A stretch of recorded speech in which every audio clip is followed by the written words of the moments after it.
신약성경 요한일서 1장 1절서부터 4절까지의 말씀입니다. 요한일서 1장 1절부터 4절 말씀 제가 봉독해 올리겠습니다. 태초로부터 있는 생명의 말씀에 관하여는 우리가 들은 바요, 눈으로 본 바요, 자세히 보고 우리의 손으로 만진 바라. 이 생명이 나타내신 바 된지라. 이 영원한 생명을 우리가 보았고 증언하여 너희에게 전하노니 이는 아버지와 함께 계시다가 우리에게 나타내신 바 된 이시니라. 우리가 보고 들은 바를 너희에게도 전함은 너희로 우리와 사귐이 있게 하려 함이니 우리의 사귐은 아버지와 그의 아들 예수 그리스도와 더불어 누림이라. 우리가 이것을 쓰면 우리의 기쁨이 충만하게 하려 함이라. 아멘. 설교는 안 해도 될 것 같은 생각이 들지만 설교를 해야 되는데 마음의 부담이 빡빡합니다. 어떻게 하면 저 은혜를 내가 넘어야 되는가 하는 생각이 올해 상반기에는요, 신약성경에 있는 요한일서의 말씀을 가지고 좀 여러분들과 함께 은혜를 좀 나누려고 합니다. 그런데 요한일서를 좀 더 어떻게 쉽게 여러분들에게 전달해 드릴 수 있을까 고민하다가 여러분들이 성경 문제 뒤를 보시면 제가 오늘 전할 말씀의 내용이 요약되어 있습니다.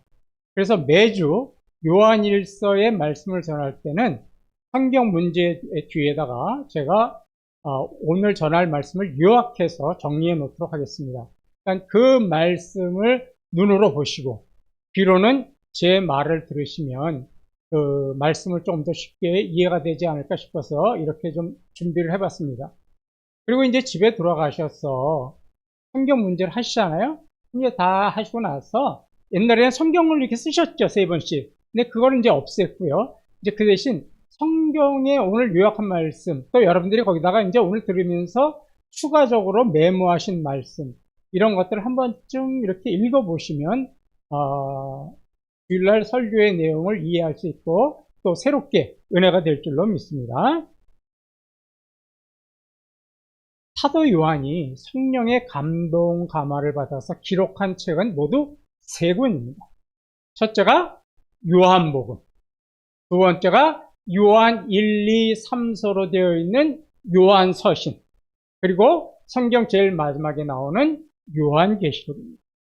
그런데 이 3권의 성경책은 서로 다른 목적을 가지고 기록되어 있어요. 자, 표를 하나 보시겠습니다. 앞에 표를 보시면 이 요한복음, 요한서신, 요한계시록에 서로 기록된 목적이 나오는데, 첫째로 이 요한복음은 예수님이 하나님의 아들이시고 또 예수님을 믿으면 구원을 얻게 된다고 하는 구원에 관한 책입니다. 구원의 기쁜 소식을 세상에다가 알려주는 책이 요한복음입니다. 그러면 이 요한복음에 있었던 일은 사도 요한이 지금 입장에서는 현재 일일까요? 과거 일일까요? 미래 일일까요? 그렇죠. 과거에 있었던 일입니다. 그러니까 요한서신을 쓸 때쯤이면 벌써부터 60년, 70년이 지난 일이거든요. 그러니까 과거에 사도 요한이 겪었던 예수님에 대한 그 말씀을 기록해 놓은 책이니까 과거의 책임입니다. 과거의 일을 기록해 놓은 책이죠. 그 다음에 요한서신이라고 하는 요한 1, 2, 3서는 당시에 이 그리스도인들이 어떻게 살아야 하는가 하는 문제에 관해서 기록한 책입니다. 그래서 요한의 관점에서 보면 지금 이 요한서신은 현재에 일어나고 있는 일들을 기록해 놓은 책들이에요. 현재 아시아에 있는 소아시아, 지금으로 말하면 튀르키예, 터키 지역에 있는 그 많은 교회들이 여러 가지 문제가 있어서 그 문제를 해결하려고 쓴 편지, 이게 요한서신이거든요. 그러니까 요한서신은 현대 시점에서 쓴 겁니다. 그리고 마지막으로 요한계시록은 어떤 내용입니까? 이 땅에서 마지막에 일어날 일들에 관한 책이죠. 이거는 이제 앞으로 미래에 일어날 일이죠. 자, 그러면 다시 한번 보세요. 요한복음은 주로 중심 내용이 뭐냐? 교리상으로 보면 구원에 관한 책이죠. 구원을 어떻게 얻느냐 하는 책이에요. 요한서신은 성화입니다. 성화라는 것은 그리스도인들이 날마다 거룩해져 가야 한다는 거잖아요. 그리스도인들이 어떻게 살아가야 하느냐? 날마다 거룩해져야 한다. 이거에 관해서 기록한 책이기 때문에 요한서신은 성화에 관한 책입니다. 그리고 요한계시록은 마지막 이 땅에 예수님이 다시 오실 때 일어날 그 영광스러운 일들을 기록해 놓은 책이니까 이건 무슨 책이냐면 교리상으로 영화. 화려한 천국에 들어가고 우리의 모든 세상이 변하고 새 예루살렘과 새 땅에서 살게 되는 그런 아름다운 일들을 기록해 놓은 책이 요한계시록이 되는 거죠. 근데 이것을 이 세 권의 책을 이제는 요한의 시점이 아니라 예수님의 시점에서 보면 요한복음은 어떤 책을 적어 놓은 거냐면 예수님의 탄생과 죽음, 십자가에서 죽으심이 중점적으로 기록되어 있는 책이에요. 요한서신은 어떤 내용이냐? 예수님의 시점에서 보면 죽으시고 부활하신 후에 다시 이 땅에 성령님을 보내셔서 우리와 함께 계시는 예수님, 지금도 저와 여러분에게 함께하고 계시는 예수님에 관한 책입니다. 그리고 요한계시록은 먼 훗날 다시 이 땅에 오실 예수님에 대한 기록이라고 할 수 있습니다. 사도 요한이 이 요한서신을 기록할 당시에는 예수님이 십자가에서 죽고 부활하신 지 60년이 지난 후에, 그러니까 주로 따지면은 한 90년에서 95년, 또 넓게 보는 천학자들은 100년, 그 사이에 기록되어 있다고 보는 겁니다. 이제 시간이 흘러가지고 예수님을 행하던 일을 보고 예수님께 복음을 들었던 그런 사람들은 다 늙어서 이제 죽었습니다. 100년이라는 세월이 지났어요. 그리고 이제 그 부모들이 섬기던 교회는 누가 중심 교인들이 됐냐면 그의 자녀들이 중심 교인들이 됐어요. 그런데 이 자녀 세대들은 직접 예수님에게 복음을 듣고 예수님이 행한 일을 보던 부모 세대들과는 달리 신앙에 대한 열정이 없었습니다. 교회를 다니기는 하지만 형식적인 신앙만 가지고 있었어요. 그러다 보니까 교회가 문제가 생기는 거죠. 교회가 크고 작은 문제가 생기면서 교회가 위기에 빠졌습니다. 특히 이 사도 요한 당시에 수많은 교회가 두 가지의 문제가 있었어요. 첫째는 내부적인 문제예요. 내부적으로는 이 게으르고 나태해져서 형식적인 신앙을 가지다 보니까 하나님만 온전히 섬기는 것이 아니라 세상 유혹에 쉽게 빠져버렸습니다. 그러니까 하나님과 세상을 동시에 섬기고 어떤 성도들은 그냥 하나님도 안 섬기고 세상으로 나가버린 성도들이 많아졌습니다. 이런 문제가 생겼어요. 그리고 두 번째로 외부적인 문제로는 당시에 여러 이단들이 생겨나서 교회에 들어와요. 그리고 일부 성도들을 막 유혹을 했습니다. 일부 성도들이 이단 사상의 유혹이 돼가지고 교회에서 문제를 일으키기 시작하는 거죠. 그러니까 교회가 진리로 하나가 돼야 될 교회가 막 진리가 어지러워졌어요. 혼란스러워졌습니다. 이 두 가지 내부적인 문제와 외부적인 문제로 교회는 갈등하면서 분열합니다. 이런 교회 상황에 대해서 사도 요한이 교회가 다시 신앙을 회복하려면 어떻게 해야 될까? 이 문제에 대해서 해답을 써서 보낸 편지가 바로 요한서신이라는 거예요. 그러면 사도 요한이 이런 문제에 빠져서 분열하고 갈등하는, 또 형식적인 신앙생활로 성장하지 못하는 교회에 제시하고 있는 신앙 성장의 비결은 무엇일까요? 오늘 저희가 읽은 요한일서 1장 1절부터 4절을 좀 더 쉽게 번역한 성경으로 한번 여러분들이 보시기 바랍니다. 그것은 태초부터 우리가 들었고 우리 눈으로 보았던 것, 그리고 주목하여 우리 손으로 만진 바 되었던 그 생명의 말씀에 관한 것입니다. 그리고 그 생명은 나타내신 바 되었고 우리는 보았으므로 증거하여 여러분에게 그 영원한 생명을 전하는데, 이는 아버지와 함께 있다가 우리에게 나타내신 바 된 것입니다. 우리는 보았고 들었던 것을 여러분에게 전하고 있습니다.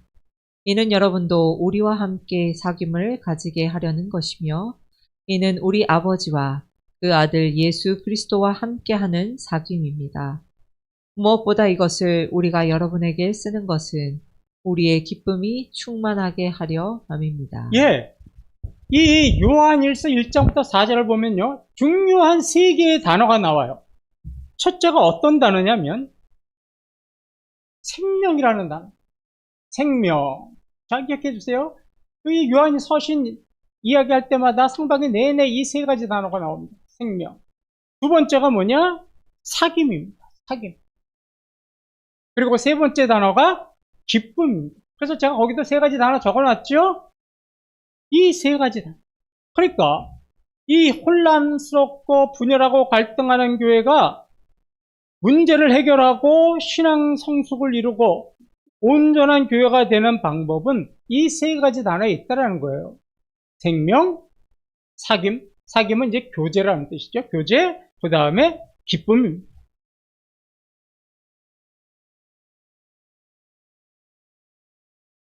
지금 한국 교회나 또 세계 교회 마찬가지입니다. 그리스도인들을 한번 보세요.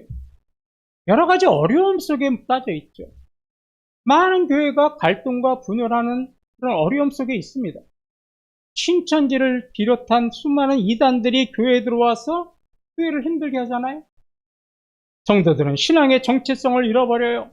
형식적인 신앙으로 예배를 드립니다. 사회가 교회와 그리스도인들에서 얼마나 냉소적이고 부정적인 시선으로 바라보는지 모릅니다. 지금 이 한국 교회는 당시 사도 요한 당시의 그 교회와 다를 것이 없어요. 굉장히 힘들고 어렵습니다. 이런 상황에서도 교회가 흔들리지 않고 믿음을 지키는 길, 이게 바로 뭐냐면 첫 번째로 생명이 되시는 주님과 교제를 하고 그분으로 인해서 잃어버린 기쁨을 회복하는 겁니다. 그래서요, 저는 우리 당회에서 함께 의논한 결과 2025년 교회표를 이렇게 적어놨습니다. 2025년 교회표 생명, 사귐, 기쁨. 그래서 올 한 해 여러분 기도하실 때 요 세 단어 기억하시고, 여러분들이 공중 대표 기도하실 때도 꼭 이 기도를 넣으시면 감사하겠습니다. 2025년에는 아까 이제 여기에 대한 구체적인 것은 저 밖에 게시판에 또 적혀 있어요. 우리 교회의 목표가 뭐냐? 생명의 주님을 알아가는 교회가 되는 겁니다. 생명의 예수님께서 나를 위해서 무엇을 하셨고 왜 이 땅에 오셨고 지금도 나를 향한 하나님의 뜻이 무엇인가? 그거를 깊이 알아가는 것이 중요한 거예요. 그래야 진리에 대해서 올바른 인식을 갖는 거죠? 그러면 이단에게 흔들리지 않잖아요. 두 번째로는 그 생명의 주님과 늘 교제하는 교회가 되어야 되는 겁니다. 성도의 교제도 중요하지만 더 중요한 것은 주님과 교제를 하는 거죠. 그런데 많은 성도들이 성도와 교제는 하고 가는데 주님과 교제는 안 하고 가요. 이건 의미 없는 교제입니다. 예배 시간을 통해서라도 여러분들이 남은 시간에 말씀을 읽고 묵상을 할 때라도 늘 하나님과 교제하는 시간을 가지셔야 됩니다. 그리고 나서 성도님들과 교제를 가져야 되겠죠. 세 번째로는 이런 생명의 주님과 교제함으로 인해서 우리가 잃어버린 그 영적인 기쁨을 다시 회복하는 교회. 이런 교회가 되는 것이 우리 2025년 우리 교회의 목표이자 표입니다. 교회의 정체성을 이야기할 때 두 개의 헬라어 단어를 사용합니다. 첫 번째 단어가 에클레시아입니다. 에클레시아라는 말은요, 무엇으로부터 불러냈다라는 뜻이에요. 무엇으로부터 불러냈다. 에클레시아. 그리고 두 번째 단어는 코이노니아입니다. 코이노니아. 여러분 교재에도 적어놨습니다. 코이노니아는 사귐, 교제라는 뜻입니다. 이 두 헬라어 단어가 사실은 교회 정체성을 이야기하는 건데, 자, 이거를 제가 쉽게 우리 출애굽 사건에다가 한번 비유해서 말씀을 드려볼게요. 하나님께서 이제 애굽에서 노예 생활하는 그 사람들, 이스라엘 백성을 불러내잖아요. 죄와 우상이 가득한 애굽에서 하나님께서 이스라엘을 불러냈죠. 하나님께서 애굽에서 불러내셨다. 이때 쓰는 단어가 뭐라고요? 그렇죠. 갑자기 우리 찬양대요. 오늘 찬양도 잘해주셨는데 에클레시아. 그래서 교회적인 관점에서 에클레시아라는 게 뭐냐면 하나님께서 죄와 어둠이 가득한 이 세상에서 저와 여러분을 어떻게 하셨어요? 불러내신 거예요. 그래서 어디에다 모아놓으셨어요? 그렇죠. 그냥 교회 그림 때리려고 그랬어요. 어느 교회에다가? 이태원 교회에다가 함께 모여. 그래서 교회는, 이태원 교회의 정체성이 뭐냐? 에클레시아. 세상에서 우리는 다 불러내고 한 자리에 모인 거예요. 자, 하나님께서 이스라엘 백성들을 애굽에서 불러내신 걸로 끝나는 게 아니라 어디까지 인도하셨죠? 가나안 땅까지 인도하셨잖아요. 왜 그러면 하나님께서는 가나안 땅까지 인도하셔서 그곳에서 들어가서 살게 하셨을까요? 그곳에서 잘 먹고 잘 살게 하려고 불러들이신 건 아니잖아요. 무엇이야 타시려고. 그곳에서 하나님과 교제하면서 하나님과 기쁘게 살도록 가나안 땅으로 불러들이신 겁니다. 그러니까 하나님으로부터 부름을 받은 백성들은 어디까지 가야 되냐면 하나님과 교제하며 하나님과 기쁨으로 살아야 되는 거예요. 이 단어를 뭐라고 부르냐면 코이노니아라고 부르는 겁니다. 그래서 교회는 우리 주님과 교제하고 사귀는 거예요. 성도와 사귀만 있는 것이 아니라 주님과 사귀고 주님과 아름다운 교제를 갖는 것이 교회의 정체성입니다.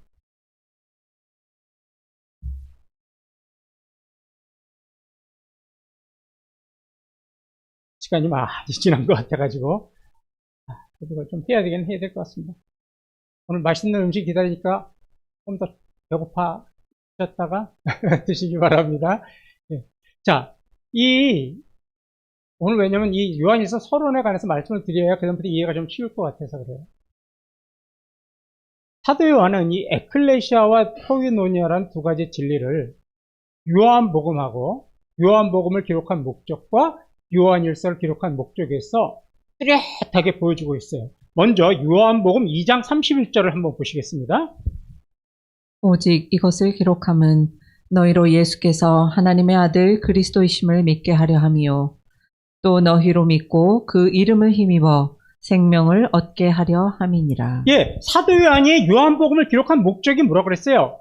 하나님 아들 예수 그리스도를 믿고 그 이름을 믿어서 무엇을 얻게 하려고? 생명을 얻게 하려고. 그 죄악에 가득한 세상에서 저와 여러분을 어떻게 하신 거예요? 예수님을 믿게 해서 불러내신 거예요. 그래서 하나님의 자녀가 되게 하신 거예요. 그래서 생명을 주신 거예요. 그러니까 요한복음은 교리적으로 보면 어디에 해당되는 거냐면 에클레시아에 해당됩니다.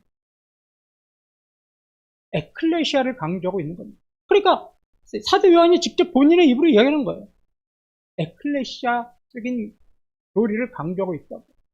자, 이번에는 요한일서 5장 13절을 한번 보겠습니다. 내가 하나님의 아들의 이름을 믿는 너희에게 이것을 쓰는 것은 너희로 하여금 너희에게 영생이 있음을 알게 하려 함이라. 예, 이번에 사도 요한이 요한일서를 쓴 기록 목적을 뭐라냐면 너희로 하여금 너희에게 영생이 있음을 알게 하려 함이라. 예수님의 이름을 믿는 자에게 영생이 있다는 것을 알게 한다는 거예요. 그러면 저와 여러분이 영생이 있다는 것을 어떻게 알아요? 예수님이 무슨 증서 주셨어요? 너희 집부터 영생, 증서 이런 거 주셨어요? 안 주셨잖아요. 우리 어떻게 알아요? 이걸 알 수 있는 법이 뭐냐? 아, 내 안에 영생이 있구나. 영원한 생명을 내가 누리고 있구나. 이걸 어떻게 하냐면 주님과 교제할 때 그걸 우리가 느끼는 거예요. 영생이 있으면서 영생이 있으면 못 느끼는 사람들이 있어요. 예수 그리스도를 믿으면 다 영생을 얻는데 내 안에 영생이 있는지 없는지도 모르는 사람이 있어요. 왜 그래요? 주님과 교제 안 하니까요. 그러니까 주님과의 교제, 주님과의 사귐을 통해서 우리는 뭘 알 수 있냐면 주님, 내 안에 영생이 있군요. 영원한 생명이 있군요. 주님이 내 안에 들어와 사시는군요. 우리가 이걸 알 수 있단 말이에요. 그래서 요한복음에는 에클레시아가 강조되어 있다면 요한일서에는 뭐가 강조되어 있어요? 코이노니아가 강조되어 있어요. 자, 복잡하니까 간단하게 예를 하나 드리고 끝내죠. 우리 요한복음 4장에 수가성 여인과 예수 만난 건 다 알고 계시잖아요. 그죠? 자, 여기에도요. 생명, 사귐, 기쁨이 다 나와요. 동네에서 따돌림 받고 외롭고 고독하게 살던 수가성 여인이 우물가에서 예수님을 만납니다. 예수님이 찾아오셨죠. 생명의 말씀이 어떻게 하셨어요? 수가성 여인을 찾아오셨어요. 생명의 말씀이 수가성 여인에게 어떻게 하셨어요? 나타나셨어요. 그죠? 생명의 말씀이 나타나셨어요. 생명. 거기서 예수님과 오랜 시간 뭐 하죠? 대화를 나눠요. 대화를 나누는 건 뭐예요? 두 번째, 사귐이죠. 사귐. 교제를 나누잖아요. 여러 가지 질문을 하고 교제를 합니다. 그러면서 그때 교제를 가졌을 때 수가성 여인은 뭘 깨달아요? 아, 이분이 메시아시구나. 이걸 알게 되잖아요. 그러니까 교제를 통해야 뭘 알 수 있다고요. 사귀지 않으면 몰라요. 자, 예수님이라는 걸 알게 되죠. 어떻게 됐어요? 물 길러 온 여인이 물동이도 내던져버리고 동네에 들어가서 여러분 와서 이 사람을 좀 보십시오. 이분이 우리가 기다리던 메시아 예수 그리스도십니다. 외쳤잖아요. 의무감으로 외친 것이 아니라 기쁨으로 외쳤잖아요. 삶에 의욕도 없고 외롭게 하루하루 살던 여인이 뭐가 충만해졌어요? 기쁨이 충만해졌어요.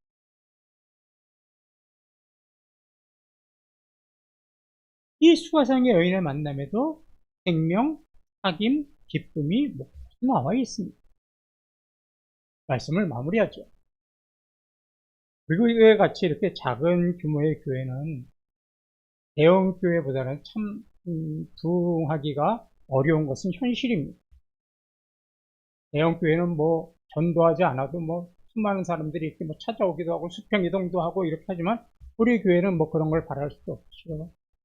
그래서 우리 부부가 참 존귀합니다. 감사하게. 예. 때로는 그래서 우리가 열심히 전도도 작년에 해보고 열심히 애를 써봤지만 눈에 이렇게 보이지 않는 증거가 나타나지 않을 때는 우리가 때로는 실망하고 좌절하잖아요. 그래서 저는 참 감사한 게 우리가 이렇게 실망하고 낙심하면서 연말을 끝내는 것보다 그랬더니 이렇게 귀한 그 젊은 부부를 보내주셔서 우리가 또 다시 용기를 얻어서 또 25년 우리가 전도할 수 있는 힘을 주셨잖아요. 세상은 늘 우리를 혐오하고 적대시합니다. 갈수록 교회의 신뢰는 무너져가고 우리의 신앙 고백도 흔들리고 신앙의 매너리즘에 빠져가지고 점점 영적인 무기력, 영적인 타성에 젖어갑니다. 이럴 때 우리 교회와 우리 성도님들이 신앙을 회복하는 길이 무엇일까요? 저 세 가지 단어입니다. 생명의 말씀 대신 예수님을 깊이 알아가시는 겁니다. 또 말씀을 통해서 또 설교를 통해서 또 성경 공부를 통해서 말씀을 읽음으로 묵상함으로 여러분들이 예수님이 누군가를 깊이 알아가셔야 됩니다. 그리고 그 예수님과 늘 사귀셔야 돼요. 늘 교제하셔야 돼요. 어떤 분은 교회에서 교제하고 딱 끊어버려요. 뭐라고 그래요? 다음 주에 만나요. 그리고 가요. 주중에는 아무도 안 만나. 예수님을 안 만나요. 그게 아니에요. 늘 숨쉬는 순간순간마다 주님과 교제해야 돼요. 주님에게 묻고 또 묻고 대답하고 주님의 뜻을 깨닫고 그래서 주님과 사귐을 통해서 그분의 뜻을 알고 그분의 뜻대로 살아가야 되는 거예요. 그러면 우리는 잃어버린 기쁨을 회복할 수가 있습니다. 그냥 예배 나와도 기쁨이 없고 또 똑같이 주일 예배 왔다가 그냥 가고 이런 어떤 무기력감, 영적인 매너리즘에서 정말로 주님과 교제를 하다 보면 내 안에 기쁨이 넘쳐나는 거예요. 그럴 때 교회는 성령 충만한 부흥하는 이태원 교회가 되는 거죠. 이번 요한일서 말씀을 통해서 우리가 함께 주님이 누구신지를 좀 더 깊이 깨닫고 주님과 교제하면서 주님이 주시는 기쁨으로 다시 충만해지고 우리의 믿음이 회복되고 교회는 더욱더 부흥하고 성장하는 이태원 교회가 되기를 주님의 이름으로 축원합니다. 우리